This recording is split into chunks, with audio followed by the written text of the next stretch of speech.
लातूरातील जवाहर नवोदय विद्यालय मृत्यू प्रकरण तपासासाठी SIT सज्ज। उपविभागीय पोलीस अधिकारी अर्चना पाटील यांच्याकडे तपासाची धुरा। लातूरच्या जवाहर नवोदय विद्यालयातील अनुष्का पाटोळे मृत्यू प्रकरणाला आता नवीन वळण मिळालं आहे। अनुष्काच्या मृत्यूचं गूढ उकलण्यासाठी आता विशेष तपास पथक म्हणजेच SIT ची स्थापना करण्यात आली आहे।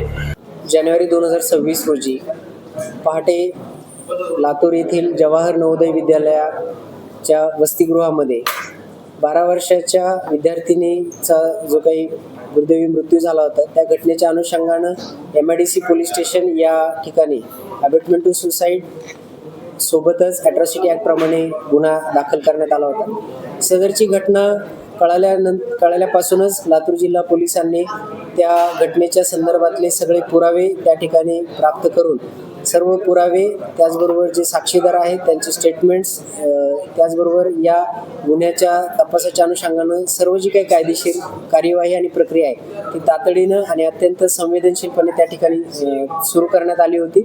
सदरचा तपास दरम्यान सिटी SDPO यांनी आवश्यक असणारे जे सर्व पुरावे आहेत, मग त्या अनुषंगाने पोस्टमॉर्टमच्या अनुषंगानं असतील, घटनास्थळाच्या अनुषंगानं असतील, आय विटनेसच्या अनुषंगानं असतील, या सगळ्या पुराव्यांची बारकाईनं त्या ठिकाणी पाहणी करून यातला कुठलाही पुरावा सुटणार नाही अशा पद्धतीनं अत्यंत सखोल आणि जलद गतीनं तपास त्या ठिकाणी पुढे नेलेला आहे। या अनुषंगानं जे पीडितेचे पालक आहेत तर ते पालकांनी ज्या ज्या शंका उपस्थित केल्या होत्या किंवा ज्या नातेवाईकांनी उपस्थित केल्या होत्या, काही संघटनांनी उपस्थित केल्या होत्या, त्या सगळ्या शंकांचं निराकरण करण्याचा, त्याचबरोबर त्या सगळ्या शंकांचं त्या ठिकाणी समाधान करून त्याच्या आधारे तपास करण्याचा आणि तपासात जे निष्पन्न होईल त्याप्रमाणे तपास पुढे नेण्याचा प्रयत्न करण्यात आलेला होता। या गुन्ह्यामध्ये जे 2 आरोपी होते त्या दोनही महिला आरोपींना अटक करण्यात आली होती। त्या महिला आरोपीची त्या ठिकाणी 4 दिवस पोलीस कस्टडी घेऊन सुद्धा तपास त्या ठिकाणी करण्यात आलेला आहे। हे करत असतानाच दिनांक 7 जानेवारी रोजी माननीय मुख्यमंत्री महोदय लातूर दौऱ्यावर आलेले असताना त्यांनी सुद्धा सदरच्या संवेदनशील प्रकरणामध्ये या पीडितेचे जे पालक आहेत त्या पालकांची भेट घेतली होती आणि त्या अनुषंगानं जे पालकांनी एक विनंती केली होती की सदर जी घटना आहे ही मुलीशी संबंधित आहे आणि महिला वसतिगृहातील घटना असल्यामुळं या गुन्ह्याचा जो तपास आहे तो महिला अधिकाऱ्यांनी करावा किंवा महिला अधिकाऱ्याच्या देखरेखीखाली व्हावा अशी त्यांनी विनंती माननीय मुख्यमंत्री महोदयांकडे केली होती। त्या अनुषंगानं तशा सूचना प्राप्त झाल्या होत्या।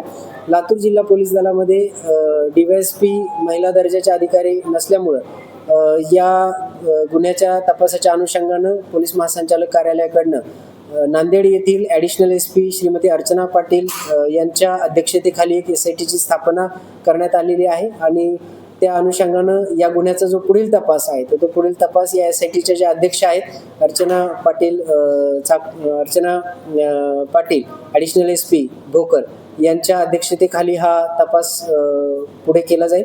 अध्यक्षांनी या तपासाच्या अनुषंगानं त्यांचं पथकाची त्या ठिकाणी नियुक्ती केलेली आहे, ज्यामध्ये DYSP नरवाडे, त्याचबरोबर एक महिला API, एक पुरुष API आणि 4 अंमलदार, ज्याच्यामध्ये महिला अंमलदार, पुरुष अंमलदारांचा समावेश आहे, अशा पथकाची त्या ठिकाणी त्यांनी आदेश केलेला आहे आणि SITच्या ज्या अध्यक्ष आहेत या आज या ठिकाणी उपस्थित आहेत आणि आजपासून पुढे जो तपास आहे तो तपास त्यांच्या अध्यक्षतेखाली आणि निगराणीखाली होणार आहे। हा तपास होत असताना लातूर जिल्हा पोलिसांकडनं या पथकाला आवश्यक ते सगळं सहकार्य या तपासकामी या ठिकाणी दिलं जाणार आहे। लातूर पोलिसांनी किती प्रमाणात यामध्ये तपास केलेला आहे आणि पर्सेंटेजच्या पद्धतीनं सांगायला जातं किती पर्सेंट तपास पूर्ण झाला? सदरची घटना ही संवेदनशील असल्यामुळं लातूर जिल्हा पोलिसांनी अत्यंत जलद गतीनं हा तपास त्या ठिकाणी केलेला आहे। मी सांगितलं तसं की कायद्याच्या कसोटीवर सर्व पुरावे आणि हा तपास यशस्वी ठरावा आणि आरोपींना कठोरात कठोर शिक्षा व्हावी, त्यामुळं जे तपासी अधिकारी आहेत ते तपासी अधिकाऱ्यांनी आमच्या मार्गदर्शनाखाली यामध्ये जलद गतीने तपास करून जवळपास 70 ते 80% या गुन्ह्याचा जो तपास आहे तो तपास पुढे नेलेला आहे। त्याचबरोबर त्यांचे पालक आणि त्यांचे नातेवाईक किंवा वेगवेगळ्या ज्या संघटना होत्या त्यांच्या सुद्धा ज्या ज्या काही शंका उपस्थित केलेल्या होत्या त्या सगळ्या शंकांचं सुद्धा निराकरण करत हा तपास त्यांनी पुढे नेलेला आहे। नांदेडच्या डॅशिंग पोलीस अधिकारी अर्चना पाटील या तपासासाठी लातूरात दाखल झाल्या असून या प्रकरणाचा सोक्ष मोक्ष लावण्यासाठी आता वेगानं पावले उचलली जात आहेत। लातूरच्या जवाहर नवोदय विद्यालयाचं लेडीज हॉस्टेल, जिथे काही दिवसापूर्वी अनुष्का पाटोळे या विद्यार्थिनीचा मृतदेह संशयास्पद रीतीने आढळला होता. पलंगाला टॉवेलच्या साह्याने गळफास घेतलेल्या अवस्थेत अनुष्काचा मृतदेह मिळाला होता. पण तिच्या कुटुंबियांनी हा घातपाताचा असल्याचा गंभीर आरोप केला होता. या प्रकरणाचं गांभीर्य ओळखून पोलीस अधीक्षक अमोल तांबे यांनी तपासाची चक्रे फिरवली होती. या प्रकरणाचा तपास आता SIT कडे सोपवण्यात आला आहे. पोलिसांनी आतापर्यंत 80% तपास पूर्ण केल्याचा दावा केलाय. मात्र उरलेल्या 20% तपासात नेमकं काय दडलंय?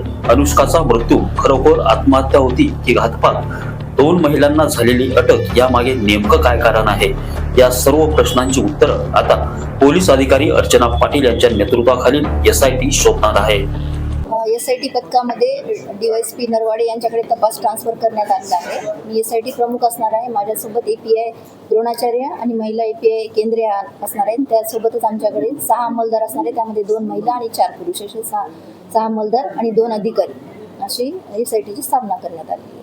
आता तपासाची कागदपत्र आणि घटनास्थळ आणि इतर साक्षीदारांना आम्ही व्हेरीफाय करू आणि त्यानंतर तपास म्हणजे पूर्णपणे प्रयत्न करू की तपास जो आहे तो योग्य दिशेने होईल आणि जो मयत मुलगी आहे तिला न्याय मिळेल यासाठी आम्ही पूर्ण प्रयत्न करू. आधी घटनास्थळ वगैरे व्हिजिट करू आणि त्यानंतर अनुष्का पाटोळेच्या मृत्यूनं लातूर हादरलं होतं.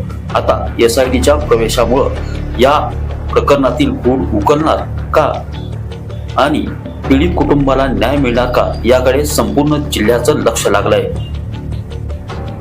नितीन बनसोडे, एकमत डिजिटल, लातूर.